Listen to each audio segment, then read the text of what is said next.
कहते थे मेरा खून भारत का नहीं है। यादव जी समझ रहे, वो सफेद दाढ़ी वाले बाबा शफीकुर रहमान, मेरा तो खून ब्लड जो है वो बाबर का है कहते थे। वो डायरेक्ट बाबर से नीचे कभी आई नहीं। ले बेटा मायावती के यहाँ चप्पल उतार के सिर इतना झुका के बोले उधर खड़े हो जाओ।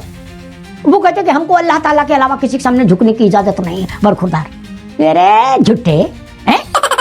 ऐसा मत करो मेरी जान। मायावती संटिया से मारती पिछवाड़े में चार तो भी कहते कि जी ये आपकी जरा नवाजी है कि आपने मेरा पिछवाड़ा लाल कर दिया क्या। अबे साले तो प्रमोद तिवारी ने कहा था कि जज को ये नहीं पता कि गांधी परिवार से को जरा अच्छा। मैंने कहा दादा तो दूसरा दंड संहिता बनेगी क्या। बोले ये दंड संहिता भारत के सारे लोगों के लिए, ये 5 लोगों के लिए अलग से। ऐसा तो कहीं लिखा नहीं सुना।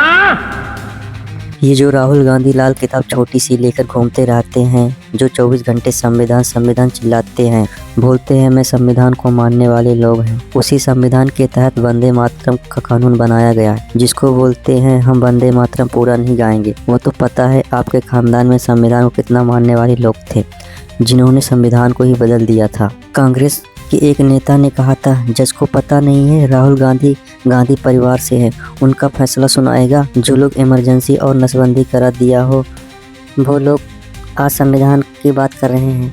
आओ देखते हैं इसी मुद्दे पर डिबेट अमिताभ अग्निहोत्री जी के साथ में। सब डायलॉग तो ठीक से याद है ना। चल शुरू हो जाते हैं। 6 में गाने में समस्या क्या है।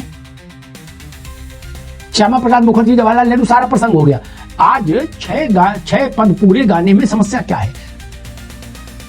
कोई समस्या नहीं जी। 6 पद गाने में कोई समस्या नहीं है।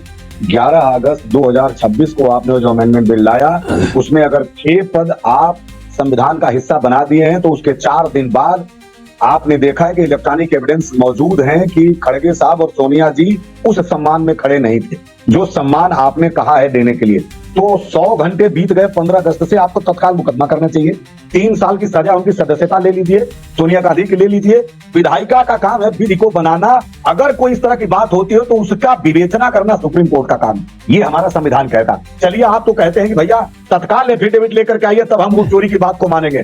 हर बात पे आप जाके कोर्ट में खड़े हो जाते हैं। 100 घंटा बीत गया, 100 मुकदमे हो जाने चाहिए थे। सुप्रीम कोर्ट से क्या लेना देना। देश वंदे मातरम गाना चाहता है पूरा, इसलिए सुप्रीम कोर्ट से पूछ के गाएंगे क्या। अरे रुको भाई, देवेंद्र ये क्या है, हम सुप्रीम कोर्ट से पूछ के गाएंगे वंदे मातरम और जनगणमन। गजब बात है। कोर्ट की सीमा में रहेगा यार। ये बताइए जो संविधान का हिस्सा नहीं उसको बनाएंगे कि ये गाइए तो गाएंगे हम। मोदी जी गाएंगे। सुप्रीम कोर्ट क्या करेगा। खंडता के लिए चुना और देश को तोड़ने की बात ये कर रहे हैं आज के जमाने में। आज ये हिंदू मुसलमान को बांटने की बात कर रहे हैं। आज कोई खतरा देश में नहीं है। आज हिंदू रवि भाई ठीक है आगे बात। रवि भाई मैं ये नहीं समझता वंदे मातरम से मुसलमान का क्या लेना देना। भाई मुसलमान शब्द ही क्यों आता है। नहीं तो दूंगा। ये भारत का गीत है, मुसलमान को अच्छा लग रहा है, गाय नहीं अच्छा लगे अपने घर बैठे, इसमें क्या समस्या क्या है। क्या छत में खड़ा होकर चिल्ला रहे हो मतलब यार। क्या भारत की संसद को यह हक हासिल नहीं है कि वो अपने देश में क्या हो तय कर सके। बोले मुसलमान और मुसलमान, हमने उदाहरण बता दिया। हमने बड़े बड़े मुसलमान देखे इंदिरा गांधी के सामने चिरौनी करते हुए। लगता है मामा जी की उम्र हो गई रे बाबा। और सोनिया गांधी की चरण छूते हुए नाम लूं, अब मुलायम सिंह की चरण छूते हुए हमने मुसलमान देखे। और मायावती जी के तो समझ लो मतलब जूता उतार के बिल्कुल ऐसा लगे इतना झुक गए गिर न पड़े थे। जो कहते थे मेरा खून भारत का नहीं है। यादव जी समझ रहे, वो सफेद दाढ़ी वाले बाबा समझ गया। शफीकुर रहमान, मेरा तो खून ब्लड जो है वो बाबर का है कहते थे। वो डायरेक्ट बाबर से नीचे कभी आई नहीं। मायावती के यहाँ चप्पल उतार के सिर इतना झुका के बोले उधर खड़े हो जाओ। वो कहते थे हमको अल्लाह ताला के अलावा किसी के सामने झुकने की इजाजत नहीं है। बरखुरदार अरे झूठे हैं। मायावती संटिया से मारती पिछवाड़े में चार तो भी कहते कि जी ये आपकी जरा नवाजी है कि आपने मेरा पिछवाड़ा लाल कर दिया क्या। पांव छूते थे यार। ये आप लोग गजब करते हो। जब वंदे मातरम की बात आए तो कहेंगे नहीं इस्लाम में झुकने की इजाजत नहीं है। अच्छा जी, सोनिया जी से हाथ मिलाते हो। इमरान मसूद सोनिया जी से हाथ मिलाते हैं।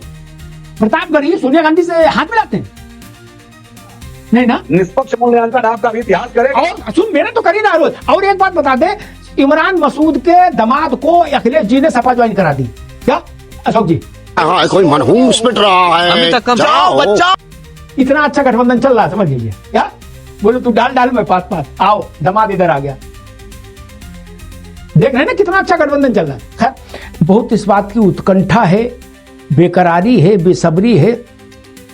ठीक है देवेंद्र भाई कि आदरणीय खड़गे जी, सोनिया जी, राहुल गांधी, अजय माकन, इनके खिलाफ मुकदमा क्यों नहीं हो रहा है? मुझे लगता है कि सरकार को, कांग्रेस प्रमुख विपक्षी दल है, उसकी इस मांग को सुनना चाहिए और उस पर अमल करना चाहिए। लोकतंत्र में विपक्ष की अच्छी मांगों को स्वीकार करना चाहिए। नहीं कहा था मैंने, मां कसम नहीं कहा। तूने जरूर कहा होगा। अगर कांग्रेस खुद ये मांग कर रही है कि हमारे बड़े नेताओं के खिलाफ मुकदमा क्यों नहीं लिखा, तो लिख लेना चाहिए तत्काल प्रभाव से। कांग्रेस की ये इच्छा इतनी बड़ी नहीं कि जिसकी पूर्ति ना की जा सके। हालांकि कुछ स्थानों पर मुकदमे हुए हैं। जिन लोगों के नाम ले रहे थे रवि जी, उन लोगों के खिलाफ कुछ स्थानों पर ऑफिशियल एफआईआर हुई है उसी नए नियम के तहत। रवि जी कह रहे थे उनके भी सदस्यता ले लो, उनकी भी सदस्यता ले लो, सबको बर्बाद कर दो, सबको घर से फेंक दो, सब कब्जा कर लो। वो कैसा कुछ कह रहे थे। ये तो मुझे नहीं पता क्या होगा, लेकिन मुकदमा लिखा गया है।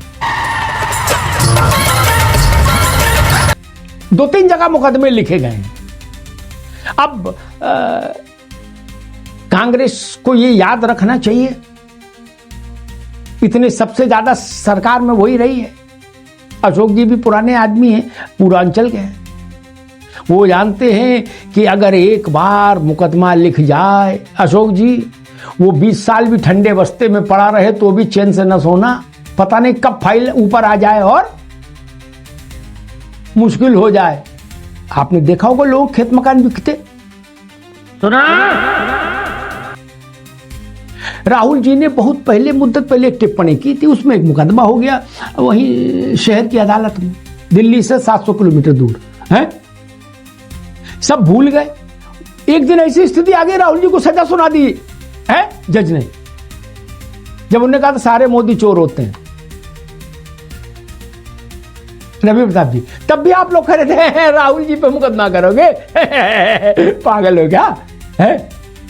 आप मुझे याद है प्रमोद तिवारी जी ने कहा था, प्रमोद तिवारी जी ने कहा था, वो पुराने नेता हैं, 7-8 बार के जीते हुए हैं, एमएलए राज्यसभा में रहे, अब लोग हाँ अभी भी हैं राज्यसभा। तो प्रमोद तिवारी ने कहा था कि जज को ये नहीं पता कि गांधी परिवार से। मैंने कहा दादा तो दूसरा दंड संहिता बनेगी क्या? बोले ये दंड संहिता भारत के सारे लोगों के लिए, ये 5 लोगों के लिए अलग से। ऐसा तो कहीं लिखा नहीं। और संविधान की किताब सब लोग हाथ में लेके चलते हो यार। मुसलमानों की जिद के आगे कांग्रेस आत्मसमर्पण कर रही है। और सारे मुसलमान नहीं, मेरे ख्याल से मुट्ठी भर मुसलमान होंगे जिनको वंदे मातरम गाने पे ऐतराज होगा। अहमद पटेल साहब की बिटिया को मैं सुन रहा था, मुमताज को। अब अहमद पटेल छोटे राजनेता तो नहीं थे, रवि जी जानते हैं। उन्होंने कांग्रेस भी चलाई और सरकार भी चलाई पर्दे के पीछे 10 साल। अहमद भाई का जलवा जलाल था। उनकी बिटिया ने कहा कि हम लोग स्कूल में पढ़ते थे, वंदे मातरम हमारे रोज की प्रार्थना में होता था। बोले मुसलमान को उसमें क्या ऐतराज होना चाहिए? नहीं होना चाहिए, गाना चाहिए। और उसने कहा मैं तो 6 स्टेंजा भी गा लूंगी, क्या दिक्कत है? बोले इसको अल्लाह से क्यों जोड़ा जा रहा है? ये बात मुमताज पटेल कह रही है, अहमद भाई की बेटी। ये बात खड़गे जी नहीं बोल पा रहे।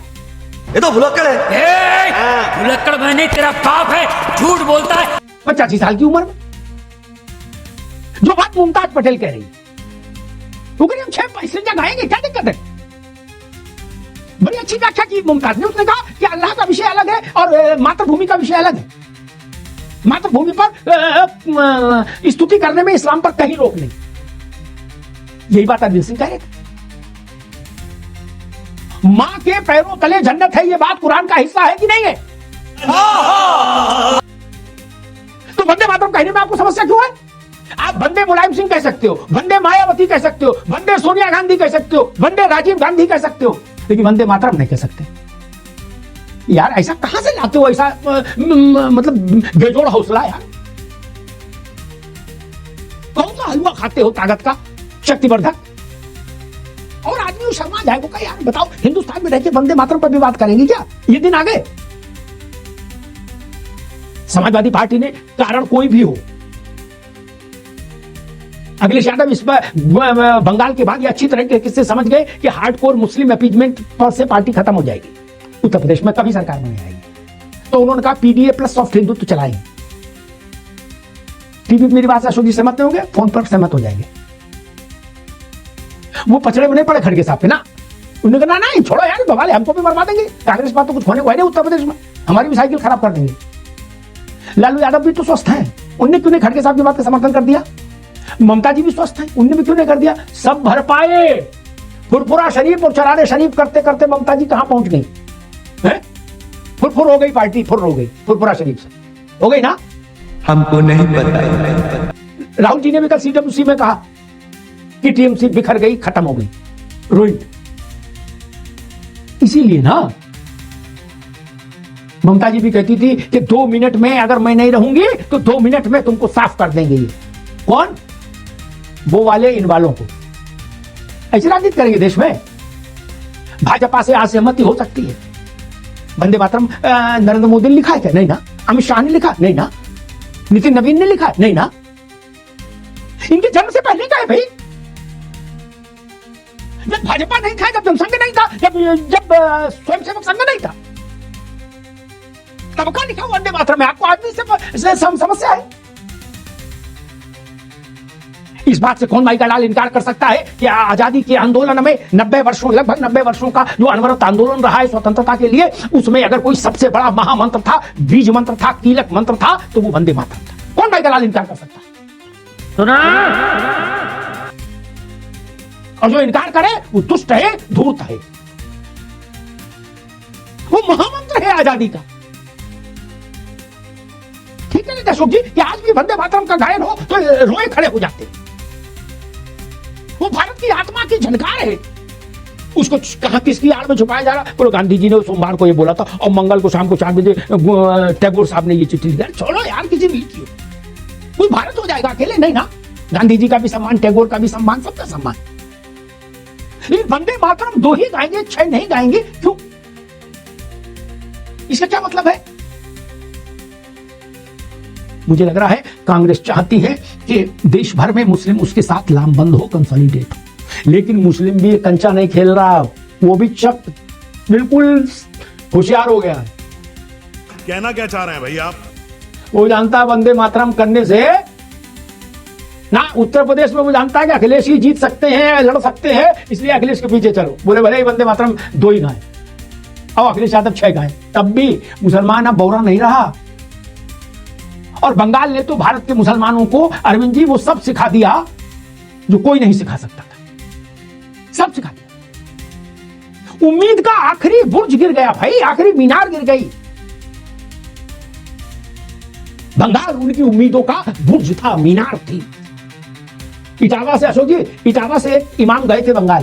क्या हो सकता है आप ही लोग टिकट कराए हो कि जाओ वहां माहौल बनाओ? क्या तो छोटे से नहीं थे? ये तो लेटेस्ट न्यूज़ है। तो उनने वहां जाके कहा कि हिंदुस्तान में अगर मुसलमानों के लिए जन्नत कहीं है, कश्मीर की तर्ज पर नहीं, जैसे कश्मीर के लिए शाहजहां के समय कहा था हम ही अस्तो, हम ही अस्तो, हम ही अस्तो, यही है जन्नत, यही है जन्नत। वैसे उनने कहा मुसलमानों के लिए अगर कहीं जन्नत है तो पश्चिम बंगाल में ममता जी के शासन में। क्या जन्नत लुट गई?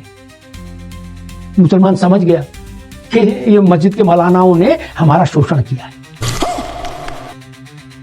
इटावा से बैठ के सीधे कलकत्ता ही चला गया मौलाना, वहां बताने की जन्नत कहां है। अरे मुसलमान खुद नहीं देख लेगा जन्नत होगी, उसको नहीं दिखाई देगी। बंगाल में जन्नत बताने के लिए इटावा से आदमी जाएगा, बंगाल वालों को नहीं दिखाई दे रही जन्नत। गजब बात है। उनकी भी आंखें थी, उनकी भी बुद्धि थी। मैं फिर कहूंगा कांग्रेस ने बड़ा रिस्क लिया है। उम्मीद करता हूँ कि वीडियो आपको देख के अच्छा लगा होगा। देखो अभी हाल ही में वंदे मातरम का कानून पास हो गया संसद भवन से, लेकिन कांग्रेस पार्टी वाले बोल रहे हैं कि हम सुप्रीम कोर्ट में इसको चुनौती देंगे क्योंकि यह हिंदू देवी देवताओं का गीत है। यह देश धर्मनिरपेक्ष है क्योंकि मुसलमान केवल अल्लाह के सामने झुकता है। अरे चमचो, तुम्हारे जो मुस्लिम नेता हैं वो टिकट लेने के लिए अखिलेश यादव, मायावती और सोनिया गांधी के पैर पड़ते हैं। एक समाजवादी पार्टी का नेता था जिसका नाम था जियाउरुद्दीन। बोलता था हमारा खून बाबर का है, मैं बाबर की औलाद हूँ, लेकिन पूरा ऐशो आराम की ज़िंदगी भारत से ले रहा है। अगर तुम इतने ही बड़े वाले हो तो चले जाओ जहाँ बाबर की औलाद है। ये मुस्लिम नेता मौका परस्त लोग हैं, जहाँ पर फ़ायदा देखते हैं वहाँ पर पैर पड़ लेते हैं, जहाँ पे फ़ायदा नहीं दिखता है वहाँ पे अल्लाह को बीच में ला देते हैं। देखो कांग्रेस पार्टी का प्रवक्ता कैसे बोल रहा था कि राहुल गांधी सोनिया गांधी ने वंदे मातरम का सम्मान नहीं किया तो मोदी करवा दे FIR। लेकिन ये भूल जाते हैं कि जब FIR हो जाती है बोलते हैं संविधान खतरे में है, मोदी तानाशाही है। इस गांधी परिवार पर पूरे खानदान पर मुकदमा चल रहा है। बीच बीच में जाकर सुप्रीम कोर्ट में माफ़ी मांग लेते हैं और बाहर आकर तीसमार खान बनते ये नेता केवल जनता को भड़काते हैं। उनको देश की जनता और विकास से कोई मतलब नहीं है, केवल अपना फ़ायदा देखते हैं, चाहे देश में आग लग जाए। ये तो विदेशों में भी प्लाट घर लेकर रहते हैं। यदि यहाँ कुछ हो गया ये तो विदेश भाग जाएंगे, लेकिन जनता यहाँ की मारी जाएगी, इनसे कोई किसी से मतलब नहीं है। आपका क्या राय है कमेंट करके बताओ।